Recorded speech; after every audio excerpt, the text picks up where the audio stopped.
دوستوں، کبھی کبھار ایک جملہ زبان پر آتا ہے اور وہی جملہ گھروں خاندانوں کی دیواریں ہلا کر رکھ دیتا ہے۔ خاندان تباہ و برباد ہو جاتے ہیں، لوگوں کی خوشیاں چھین جاتی ہے، بچوں کا سکون، اور آپ خواتین کو اسی وجہ سے حلالی کی چھری اور ذلت و رسوائی سے گزرنے پر یہ سماج انہیں مجبور کر دیتا ہے، رشتے توڑ دیتا ہے، اور لوگ سمجھتے ہیں کہ شاید شریعت نے بھی اسے اتنی ہی شدت سے کہا ہے جتنا ہم سمجھ رہے ہیں۔ وہ جملہ کیا ہے؟ جملہ یہ ہے کہ ابغض الحلال الی اللہ او عند اللہ الطلاق۔ اس طرح کے جملے آپ نے احادیث کی شکل میں ضرور سنے ہوں گے۔ اس کا ترجمہ یہ کیا جاتا ہے کہ اللہ کے نزدیک حلال چیزوں میں سب سے زیادہ ناپسندیدہ چیز طلاق ہے، لیکن اصل بات یہاں سے شروع ہوتی ہے، ختم نہیں ہوتی۔ اہل علم نے اس روایت پر کلام کیا ہے، محدثین کی ایک بڑی جماعت نے اس کی سند پر گفتگو کی اور اسے مضبوط درجے کی صحیح روایت قرار دینے میں اختلاف کیا۔ بعض اہل علم نے، جیسے شیخ عبدالعزیز بن باز وغیرہ ہیں، انہوں نے کہا کہ یہ قابل قبول حدیث ہے۔ البتہ اہل علم کی ایک بڑی جماعت، شیخ البانی ہیں، شیخ مصطفیٰ العدوی ہیں، شیخ سعد الخذلان ہیں، ایون شیخ محمد بن صالح العثیمین نے بھی اسے کمزور، ضعیف اور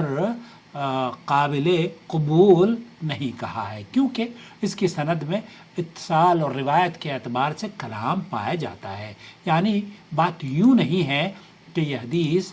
ہر اعتبار سے قطعی طور پر فیصلہ کن درجے کی حیثیت رکھتی ہے جس سے مستقل حکم نکالا جائے۔ اب دوسری طرف کچھ اہل علم نے اس کے معنی کو دیکھا اور کہا کہ معنی شریعت کے عمومی مزاج کے خلاف نہیں ہے، کیونکہ اسلام میں اصل یہ ہے کہ نکاح کو جوڑا جائے، گھر بسایا جائے اور رشتہ قائم رکھا جائے۔ اسی لیے بلا ضرورت طلاق کو پسندیدہ عمل نہیں سمجھا جاتا، حالانکہ ضرورت ہے یا نہیں۔ آپ ذرا سوچئے، نبی کریم صلی اللہ علیہ وسلم کی صحابیہ ہے، حضرت نبی کریم صلی اللہ علیہ وسلم کے پاس ایک صحابی عورت جاتی ہے، کہتی ہے کہ وہ خلا لینا چاہتی ہے، تو اللہ کے رسول صلی اللہ علیہ وسلم نے فرمایا کہ بھئی آپ سے خلا لینا چاہتی، صحابی رسول ہیں، بلکہ شیخ مصطفیٰ العدوی کہتے ہیں کہ اس صحابی کو اللہ کے رسول صلی اللہ علیہ وسلم نے جنت کی بشارت بھی ایک موقع پر دی ہے۔ تو وہ عورت کہتی ہے کہ میں اس کے دین سے بھی واقف ہوں، دین بھی اچھا ہے اور اس کا اخلاق بھی اچھا ہے، لیکن میں اس کے پاس نہیں رہنا چاہتی۔ تو شیخ مصطفیٰ العدوی کہتے ہیں کہ یہ اسلام کی خوبصورتی ہے کہ عورت کو زور زبردستی نہیں کی جائے گی کہ اس کو اس کے ساتھ ہی جینا اور اس کے ساتھ ہی مرنا پڑے گا۔ اب اگر وہ نہیں رہنا چاہتی تو اس کا حق ہے، وہ علیحدگی اختیار کر سکتی ہے۔ اللہ کے رسول نے فرمایا کہ تم اس نے جو تمہیں حدیقہ دیا تھا، جو باغ تمہیں تحفے میں دیا تھا یا مہر میں دیا تھا، اس کو واپس کر دو گی؟ اس نے واپس کر دیا تو وہ الگ ہو گئی۔ تو یہاں یہ بات سمجھ لیجئے کہ طلاق فی نفسی حرام نہیں ہے، بلکہ شریعت کا دیا ہوا ایک حلال دروازہ ہے جو ضرورت کے وقت کھلتا ہے، کبھی ظلم سے بچنے کے لیے، کبھی ناچاقی کے حل کے لیے، اور کبھی ایسی صورتحال میں جہاں ساتھ رہنا ممکن نہ ہو، جہاں عورت اب اس مرد کے ساتھ نہ رہنا چاہتی ہو یا مرد اس عورت کے ساتھ نہ رہنا چاہتا ہو۔ اسی لیے بعض معاصر اہل علم جیسے شیخ سعد الخذلان ہیں، یہ وضاحت کرتے ہیں کہ طلاق اصل میں بالکل جائز عمل ہے، لیکن اس کا استعمال سوچ سمجھ کر اور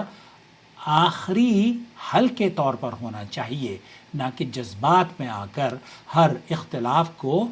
انجام تک پہنچانے کے لیے۔ تو اصل تصویر کیا بنتی ہے؟ اصل تصویر یہ بنتی ہے کہ یہ جملہ اگرچہ مشہور ہے لیکن اس کی سند پر اختلاف ہے، اور معنی کو بھی اگر سمجھا جائے تو وہ یہ نہیں کہ طلاق مطلقاً سب سے بدترین عمل ہے، بلکہ یہ کہ بلا ضرورت طلاق دینا شریعت کے مزاج کے خلاف معلوم دیتا ہے، لیکن آیا اس کے باوجود بھی عورت کو اس بات کا اختیار ہے؟ بعض مرتبہ عورت کس زاویے سے مرد کے ساتھ نہیں رہنا چاہتی، صحابی رسول ہے، وہ کہتی ہیں کہ نہیں یہ اس کا دین اور اس کا اخلاق بہت عمدہ ہے، میں کراہیت نہیں کرتی اس کے دین اور اسلام سے، مجھے بہت بس پیار ہے، محبت ہے، یہ بہت اچھا اخلاق والا آدمی ہے، اور نبی کریم صلی اللہ علیہ وسلم نے اس کو جنت کی بشارت بھی دی ہے۔ تو ایسی صورت میں بھی اللہ کے رسول صلی اللہ علیہ وسلم نے اس کو نہیں سمجھایا کہ تم یہ نہ کرو، بلکہ اس کی مرضی تھی، اس نے کہا باغیچہ واپس کر دوں گی، اور اللہ خیر صلی اللہ۔ تو یہ جملہ اگرچہ مشہور ہے لیکن اس کی سند پر اختلاف ہے، اور معنی کو بھی اگر سمجھا جائے تو یہ نہیں ہے کہ طلاق مطلقاً سب سے بدترین عمل ہے، بلکہ بالکل جائز عمل ہے۔ آخر میں بات وہی رہتی ہے جو شریعت کا اصل توازن ہو، جس میں عدل اور انصاف ہو۔ نکاح کو آسان رکھا گیا ہے، نبھانے کی ترغیب دی گئی ہے، اور طلاق کو آخری حل بتایا گیا ہے اور بنایا گیا ہے، نہ کہ پہلا رد عمل۔ اور یہی وجہ ہے کہ جب آپ توازن قائم رکھیں گے، عدل اور انصاف سے بات کریں گے، تو طلاقوں کو اگر سمجھنا چاہیں گے نا، 99% طلاقیں ہوتی ہی نہیں ہیں۔ سوشل میڈیا پر میں بہت سارے ایڈورٹائزمنٹ دیکھ رہا تھا، ایک صاحب آتے ہیں، وہ کہتے ہیں کہ ہم آپ کو آپ کی پریشانی کا حل بتا دیں گے کاؤنسلنگ کے ذریعے۔ اچھا، جب لوگ ان کے پاس جاتے ہیں کاؤنسلنگ تو وہ کیا کرتے ہیں؟ مجھے کسی نے بتایا کہ طلاق کے بارے میں وہ پھر حلالے کی طرف لوگوں کو، طلاق کا صحیح موقف کیا ہے، اگر آپ نے طلاق شرعی طور پر نہیں دی ہے اور یہ مذاق سمجھ رکھا ہے تو پھر وہ طلاق ہوتی ہی نہیں ہے۔ میرے پاس جتنے بھی کیسز آتے ہیں میں چارج ضرور کرتا ہوں، اور تھوڑا سا زیادہ چارج اس لیے کرتا ہوں تاکہ سنجیدگی سے آپ کو وقت دے سکوں۔ آپ بھی اگر اپنے دینی مسائل کا حل، خاص طور پر طلاق جیسے سنجیدہ مسئلے کا حل اگر آپ تلاش کر رہے ہیں تو مجھ سے رابطہ کیجیے، میں آپ کو 1 to 1 اوپن ٹائم دوں گا تاکہ آپ کو سمجھا سکوں کہ طلاق کب ہوتی ہے، اور یہ جو مولویوں نے آپ کو سمجھایا ہے یہ اصل میں تو طلاقیں ہے ہی نہیں، یہ تو کھلواڑ ہے، دین کے نام پر مذاق ہے، حلالے کے نام پر لوگوں کو ذبح کرنا، لوگوں کی عزت اور آبرو پر ڈاکہ ڈالنا ہے۔ اس لیے اس حلالے جیسی چھری سے اپنے آپ کو اگر بچانا ہے تو نو ٹی وی جدہ آپ کے لیے، آپ کی راحت کے لیے، آپ کے گھر کی سلامتی، رشتے کی بقا اور خاندان کی خوشحالی کے لیے ہم سے رابطہ کیجیے۔ شکریہ۔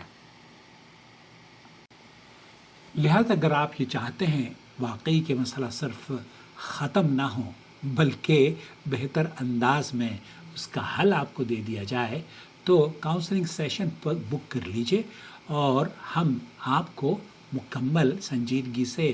وقت دیں گے، توجہ سے سنیں گے، توجہ دے سکیں گے، بغیر جلد بازی کے، بغیر کسی دباؤ کے آپ کو آپ کے مسئلے کا حل قرآن و سنت کی روشنی میں دیں گے، کیونکہ سعودی عرب کے علماء اور مشائخ کے موقف خوبصورتی ہے، اسلام میں خوبصورتی ہے، شریعت میں۔ یہ جو طلاق کے مسئلے آپ کے پاس آ رہے ہیں نا،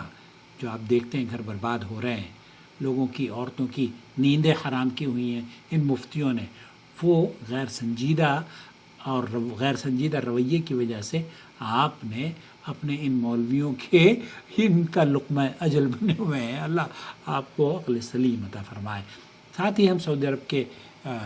علماء اور مشائخ کے جو فتاوی جات ہیں وہ آپ کی خدمت میں پیش کرتے رہتے ہیں۔ چینل کو دیکھتے رہیں، اور جدہ ٹی وی پر ہم جو ہماری 5 سال کی بلکہ 20-25 سال کی ریکارڈنگ ہے